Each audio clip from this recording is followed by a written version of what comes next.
어느 선까지 볼 것인가. 우리가 지금 공략할 수 있는 부분은 그 스텝에 관련된 부분밖에 없어요. 그래서 어쨌든 좀 주변 상황들을 좀 면밀하게 모니터링을 하고 있고, 그에 따라서 어쨌든 향후 또 예배들을 또 온라인으로 이제 가지만 그 가운데서 좀 우리가 운신의 좀 여지들이 뭐가 있을까, 그런 부분들을 좀 더 좀 생각해 보도록 하겠습니다. 요단강 도하, 오늘 본문 가운데서는 이스라엘 민족들이 이제 광야에서의 생활을 마치고 하나님이 요단강으로 이제 우리가 요단강 건너하면은 죽음을 이야기하잖아요. 이게 찬양할 때 맨날 요단강 건너 찬양을 하다 보니까 요단강이 원래 요단강 건너야지 예루살렘 들어가는 거예요. 요단강을 안 건너면 동쪽에서 서쪽으로 이제 들어가려면 요단강을 건너고 나서 바로 여리고성이 나오거든요. 요단을 안 건너면은 갈 수가 없는 거예요. 근데 하나님이 아주 세밀한 것이 뭐냐면, 하나님은 이스라엘 민족들이, 그 많은 사람들이 오늘 그 15절에 보면 요단강이 곡식 거두는 시기에는 항상 언덕에 넘치다, 물이 차고 넘치는 시기, 곡식을 거둘 때가 되면 물이 차고 넘치는 시기였다라고 성경은 이야기하거든요. 그러니까 물이 차고 넘치면은 도무지 건널 수가 없는 거예요. 기다려야 돼. 물 마를 때까지, 수위가 낮아질 때까지 기다려야 되는데 어떻게 기다려요? 먹을 것은 어떻게 구하고, 뭐 뗏목 만든다. 나무가 어디 있어요? 뭘 있어야지 만들죠. 그러니까 어떻게 생각하면 요단강을 건넌다라는 것은 하나님의 방법이 아니면은 정말 힘들고 어려운 얘기고, 뭐 모든 사람들이, 노약자도 있었을 텐데 수영해서 건널 수 있는 상황도 아니잖아요. 전부 다 많은 일들을 행할 수가 없는 그런 상태에 있었지만은 하나님께서는 미리 이제 다 생각을 하고 있었어요. 요단강을 어떻게 건널 것인지 그 부분에 대해서 하나님은 다 생각을 하고 있으셨고, 그 모든 방법들을 이전에 보게 되면 하나님이 이스라엘 민족들은 오늘 본문 가운데서 요단강을 바라보고, 또 그들이 이제 요단강을 건너가면서 무슨 생각을 했냐면은, 항상 출애굽 당시에 그 홍해를 건넜던 그 사건, 그 생각들이 오버랩 되게 됩니다. 그래서 그들은 이 홍해 사건 자체, 그러니까 이스라엘 민족들이 출애굽을 통해서 하나의 민족 공동체의 구성원을 이뤘던 것처럼 이스라엘을 민족으로 본 것은 출애굽 이후예요. 그 당시 그러니까 이스라엘 민족, 하나의 국가와 민족의 단위로서 보게 된 것은 출애굽 사건이거든요. 그 이전에는 그냥 부족 공동체, 이스라엘 민족 그냥 거의 시족 공동체로 봤어요. 그런데 출애굽을 통해서 그들이 하나의 민족의 구성원으로서 움직였다는 것처럼 이후의 삶을 보게 되면 이제 그 요단강을 건너므로 인해서 이들은 그동안에 영토가 없었잖아요. 하지만 요단강을 건너므로 인해서 이들은 하나 영토의 개념, 하나님께서 허락하시는 그 영토를 소유하고 살아가게 된 이런 과정들 자체를 이야기하게 됩니다. 그래서 출애굽 사건과, 또 출애굽이라는 것은 새로운 사건, 그러니까 하나님의 도우심 가운데 환난과 어려움을 이겨나가고, 또 요단강을 걷는다는 것은 과거의 홍해 사건을 통해서 이스라엘 민족들이 그 영적인 그 세례의 의미를 가졌던 것처럼, 이 홍해 사건 이후에 요단강을 건널 때도 이스라엘 민족들은 하나의 이제 하나님의 백성으로서의 그 세례 의식을 경험하는 그런 부분들이 영적으로 뚜렷하게 머릿속에 각인되게 됩니다. 그래서 이제 그 시딤에서 떠나 유단에 이르러 건너가기 전에 관리들이 진중으로 두루다니면서 2절에, 그리고 3절 말씀 보면, 백성에게 명령하여 너희는 레위 사람 제사장들이 너희 하나님 여호와의 언약궤 맺는 것을 보거든 너희가 있는 그것을 떠나 그 뒤로 따르라 라고 이야기합니다. 그러니까 언약궤가 하나님의 임재의 상징이기 때문에 언약궤가 먼저 떠나가게 되고, 그 다음에 4절에 보니까 언약궤가 먼저 앞으로 가면은 그 거리가 2000규빗쯤 되게 하고 그것에 가까이 하지는 말라 라고 이야기합니다. 하나님의 임재의 상징, 거룩함에 대해서 유지하되, 오늘 본문에 2000규빗이라는 것은 900m는 유지하면서 따라갈 것에 대해서 말씀하고 있습니다. 그러니까 멀리서도 900m 정도면은 눈 나쁘면 잘 안 보이겠지만 어쨌든 자세하게 볼 수는 없지만, 그래도 사람들이 매우 가면 어느 정도는 그 당시에 뭐 이렇게 빌딩이 세워져 있는 게 아니니까 어느 정도 이제 볼 수 있는 거리인 거죠. 어쨌든 앞에서 언약궤가 먼저 가게 되면 그 뒤를 따라가라는 거. 그러니까 언약궤라는 것은 하나님의 임재이고 또 말씀이요. 말씀이 가는 곳에 대해서 따라갈 것을 이야기하고 있는 거예요. 항상 무엇을 어떻게 바라볼까. 신앙생활함에 있어서 항상 지혜가 중요한데 지혜 없으면은 항상 힘들고 어려운 삶을 경험할 수밖에 없는데 오늘 말씀을 통해서 이제 하나님의 말씀대로 언약궤를 따라가라고 이야기하고 그러면서 5절에 여호수아가 또 백성에게 이르되 너희는 자신을 성결하게 하라. 여호와께서 내일 너희 가운데서 기이한 일들을 행하시리라. 하나님이 행하신 일들을 보고 경험하고 인도하심 따라 살아가는 사람들의 특징은 다른 것이 아니라 거룩한 것.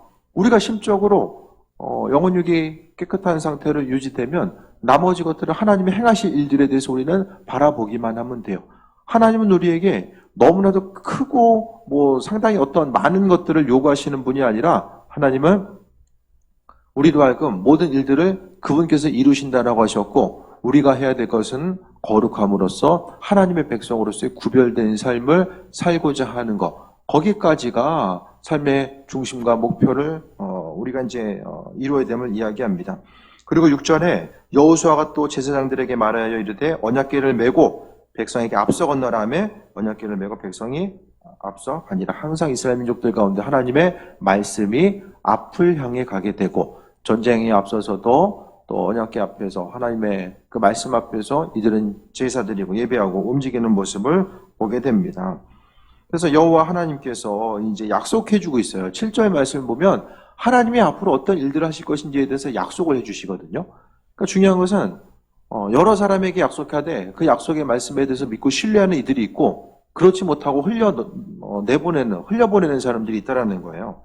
7절에 보면 여호와께서 여호수아에게 이르시되 내가 오늘부터 시작하여 너희를 온 이스라엘 목전에서 크게 하여 내가 모세와 함께 있었던 것 같이 너 함께 있는 것을 그들이 알게 하리라. 모세와 같이 함께 했다라는 것. 지금 이 순간에 여호수아는 모세의 후계자로서 하나님이 약속하셨잖아요. 모세와 함께 했던 것처럼 하나님 함께 여호수아와 함께 하실 것에 대해서 약속하셨고 그러니까 하나님은 철저하게 약속하신 대로 이루세요. 하고 싶은 대로 하시는 분이 아니라 약속하신 대로. 근데 그 약속이 무엇인지 머릿속에 있는 사람들은 그 약속의 대상자가 되는데 아무리 말씀하셔도 그 말씀과는 기억이 안 나고 기억이 안 나면은 나와는 상관없는 것이거든요.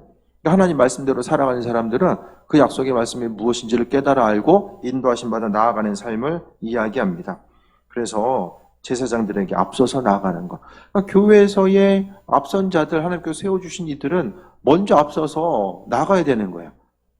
직분자로서의 사명을 하나님께 주셨으면은 그 직분에 합당한 삶을 살아가야 되고 앞서서 행할 일들이 반드시 있다라는 것에 대해서 기억하면서 나아가야 됩니다. 요단 물가 이르거든 요단을 들어서라라고 합니다. 물이 많은데 그냥 들어가라고 하나님께서 말씀하셨어요. 하나님의 약속은 물가로 가면 어떻게 될 거야라고 구체적으로 제시해 주는 것이 아니라 그냥 하라고 그래요. 하라고. 그러니까 뭐 이렇게 친절하게 설명해 주는 내용들이 많지 않아요. 근데 요즘에는 다 설명해야 되잖아요. 뭘 하든지 간에.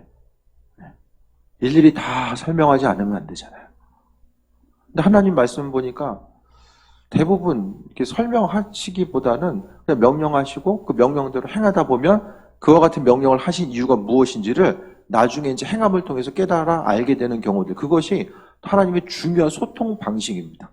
우리와 소통하심에 있어서 이거 하면 이렇게 될 거야. 그러니까 하나님은 우리가 크고 작은 어떤 일을 행함에 있어서 항상 믿음의 분량에 대해서 요구하시는 것 같아요. 믿음을 어떻게 살아가고 믿음으로 어떻게 움직이는가에 대해서 중요한 것은 하나님은 우리가 가지고 있는 믿음에 대해서 아주 중요하게 여기시고 그 믿음 자체가 우리의 삶을 통해서 어떻게 반응하고 어떻게 열매 맺는지에 대해서 중요하게 여기시는 것을 보게 됩니다. 그러면서 9절에 여호수아가 이스라엘 자손에게 이르되 이리 와서 너희 하나님 여호와의 말씀을 들으라 하고 그러니까 하나님은 이스라엘 민족들이 어떤 일을 준비하고 계획하고 나아가는 과정 가운데 항상 앞서 가셔서 먼저 그 일들을 행하시는 거예요.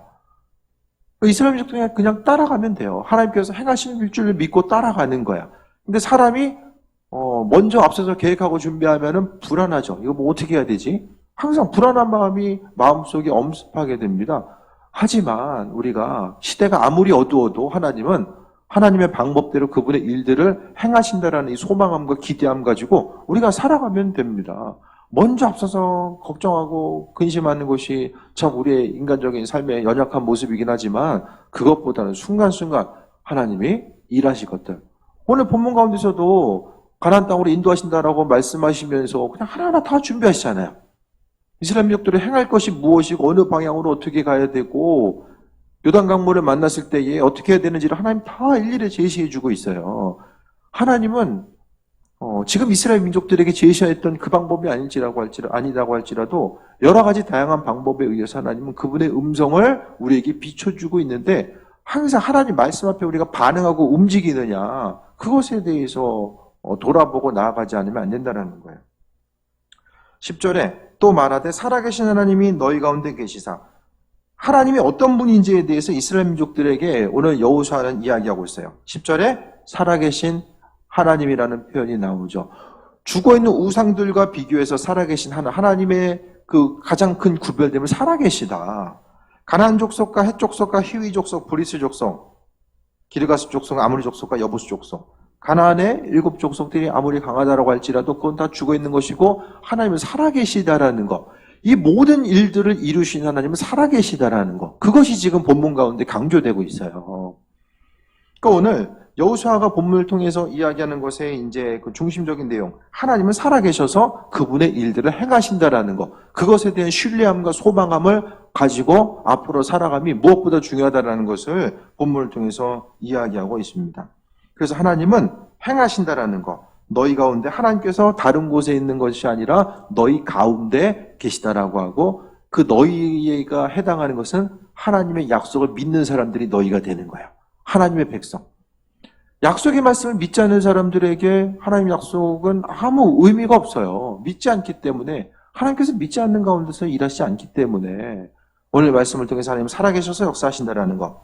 11절에 보라 온 땅에 주의 언약궤가 너희 앞에서 요단을 건너가니 11절에 온 땅의 주의 언약궤. 하나님은 온 우주 가운데 충만하시다. 하나님은 교회에만 있는 것이 아니고 언약궤 안에만 갇혀 계신 분이 아니라 온 땅에 주의 언약궤가 하나님 함께 하신다는 것은 무슨 말이냐면 하나님이 세상의 주인 되신다는 것. 세상이 아무리 어려워 보여도 수많은 사람들이 교회가 이래서 저래서 이야기해도 중요한 것은 모든 주권은 그분은 있다라는 거예요. 네. 지금 믿는 사람들이 참 이렇게 주눅들면서 살아가기 쉬운 이때지만 하지만 하나님께서는 그 믿는 한 사람 한 사람을 통해서 일하시고 항상 이렇게 힘든 시기일수록 믿음의 자존감이 정말 중요합니다. 네. 어려운 시기라고 해서 무조건 움츠러들 것이 아니라 믿음의 자존감 가지고 내가 신앙인으로서 이 땅을 살아간다는 것이 무슨 의미성인지 창조주 하나님의 백성으로서 이 땅을 살아가는 것이 어떤 의미성인지에 대해서 분명히 기억하지 않으면 안 된다는 거예요. 죄인처럼 살지 마시고 믿는 자로서 믿음의 자존감을 가지고 우리는 살아가야 됩니다. 믿는 자로서 우리가 세상을 향하여서 행할 바가 무엇인지를 바로 깨달아 알고 믿음의 자존감 자체가 분명하게 있지 않으면 계속해서 눌리는 삶을 살아갈 수밖에 없는 것을 기억해야만 합니다. 12절에 이제 이스라엘 지파 중에서 각 지파에 한 사람씩 12을 택하라. 이 12명은 증인이요 증인. 하나님께서 요단을 건너게 하시고 인도하시고 함께 하실 것에 대해서 증언하고 증명할 사람들이 바로 왜 가까이에서 보는 사람들이기 때문에 증인이 된 거죠. 13절에 온 땅의 주 여호와의 궤를 맨 제사장들이 발바닥에 요단물을 밟고 멈추면 요단물 위에서부터 흘러내리던 물이 끊어지고 한 곳에 쌓여 서리라. 13절에도 온 땅의 주 여호와. 이 수식어가 되게 성경에 중요해요.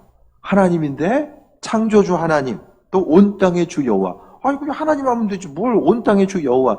의미가 있는 거예요. 하나님은 자신에 대해서 밝히면서 온 땅을 다스리시고 그분 장중안의 세계 역사가 움직이고 있다는 사실에 대해서 이스라엘 민족들이 하나의 그냥 작은 지파가 아니라 창조주 하나님의 온 땅에 충만한 창조주 하나님의 백성이라는 사실을 온 모든 만민이 알게끔 하시기 위해서 하나님은 그 자신에 대해서 온 땅의 주 여호와 또 여호수아도 하나님에 대해서 부르면서 온 땅의 주 여호와라고 말씀합니다. 그러니까 교회 와야지만이 교회 안에서 하나님 만날 수 있는 것이 아니라 온 땅 가운데 아버지는 충만하셔서 온 땅 가운데 역사하신다는 사실을 분명히 알아야만 합니다.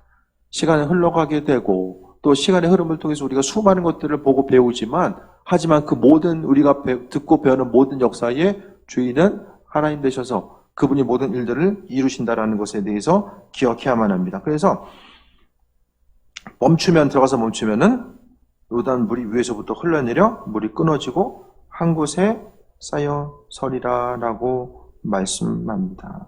이 말을 하나님께서 여호수아의 입술을 통해서 말씀해 주셨어요. 시간이 되면서 하나님께서는 그분이 행할 일들에 대해서 또 많은 부분 딱 알게 하세요. 그분께서 지혜를 주셔서 알게 하시는 것. 이것이 바로 지혜와 지식의 은사 부분이라고 할 수 있죠. 하나님께서 믿음으로 움직이는 거 먼저 움직여야 돼요. 그 움직임을 통해서 반응하고 나아가다 보면 또 하나님께서 우리에게 지혜 허락하셔서 그러니까 구체적으로 그냥 강가에 가가지고 물에 이제 들어서라 했지만은 그 방법 자체를 또 구체적으로 제시해 주시고 또 믿음 없는 우리들을 위해서 하나님께서 그분이 행하실 일들을 또 무조건 순종에 대해서도 요구하시지만은 또 다른 부분에 있어서는 그분이 행하실 일들을 우리에게 알게 하시는 것. 그냥 알게 되고 신앙생활 하다 보면 그럴 때가 있잖아요. 그냥 알게 되고 그냥 하나님께서 행하실 일들에 대한 그 기대함이 생기는 것. 그 모든 일들이 다양한 하나님의 만지심과 인도하심의 증거입니다. 그래서 14절부터 봅니다. 요단강 도하를 본격적으로 이제 하게 되죠.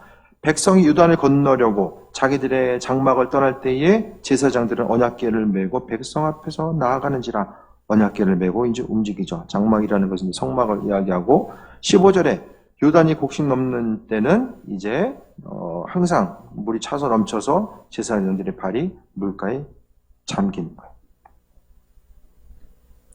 16절에 곧 위에서부터 흘러내리던 물이 그쳐서 사르단에 가까운 매우 멀리 있는 아담 성읍 변두리에 일어나 한 곳에 쌓이고 아라바의 바다 여매로 향하여 흘러가는 물을 온전히 끊어짐에 백성이 여리고 앞으로 건너갈세. 누군가는 먼저 건너가야 돼요. 누군가는. 어떻게 생각하세요? 요단강에 한 두 발짝 딱 들어가니까 딱 갈라졌을 거라고 보세요? 아니 목까지 찼을 때 딱 이제 거기서 어떻게 생각하십니까?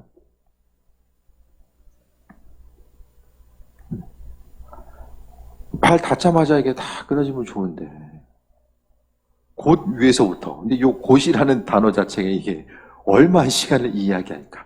우리는 그냥 보고 있지만 요단강에 발을 담그는 제사장들에게 있어서 이 곧이라는 그 순간 자체 우리는 한 글자로 표현되어 있지만 그 순간은 결코 짧은 시간이 아니었을 것입니다.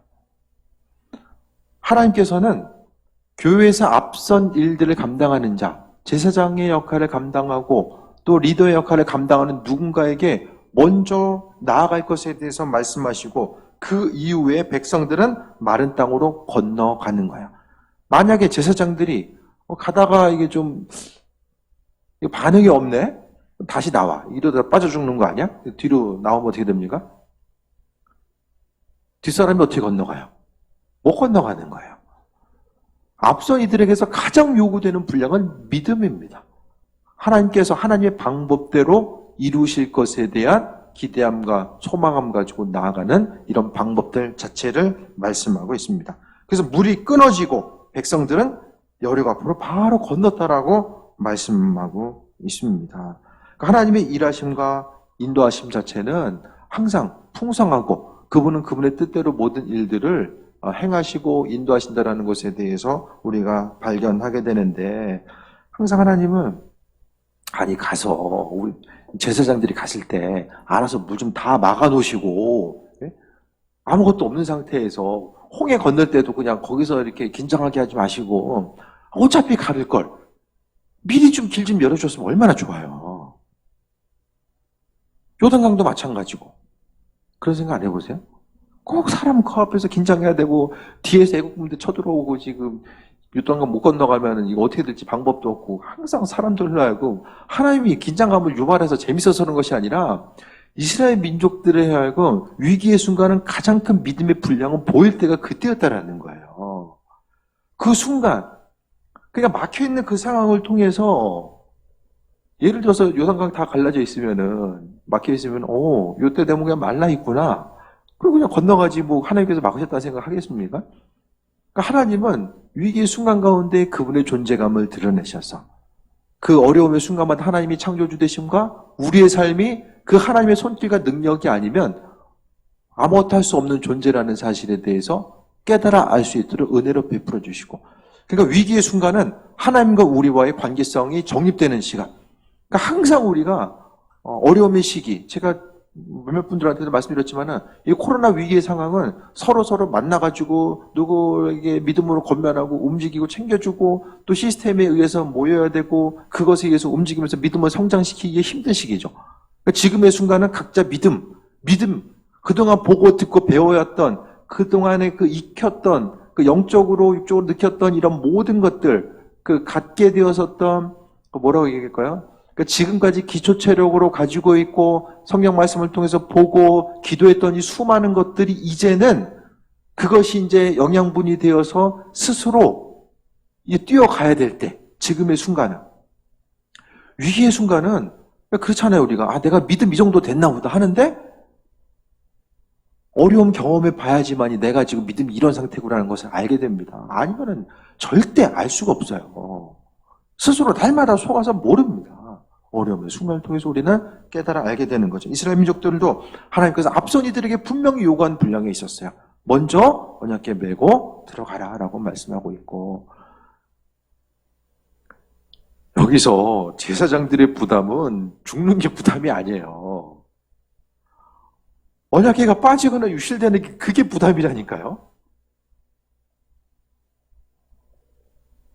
죽을 거 무서워가지고 못 들어간 것이 아니라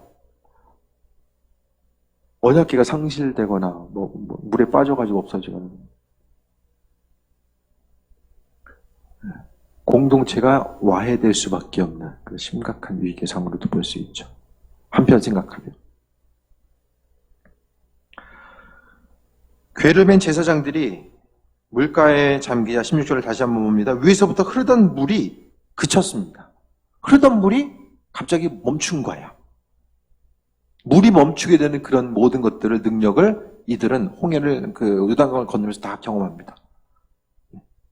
다 이제 새로운 세례의 모습, 영적으로 하나님의 백성으로서 믿음의 다음 세대들, 광야 생활 가운데서 구체적인 하나님의 인도하심과 예비하심이 몰랐던 세대들이 광야 이후에 요단강을 건너감을 통해서 이들은 하나님 이와 같은 일들을 행하시는구나, 그 사실에 대해서 깨달아 알게 됩니다. 다 눈 크게 뜨고 하나님 이런 분이시구나, 이렇게 일하시는 거구나 발견하게 돼요.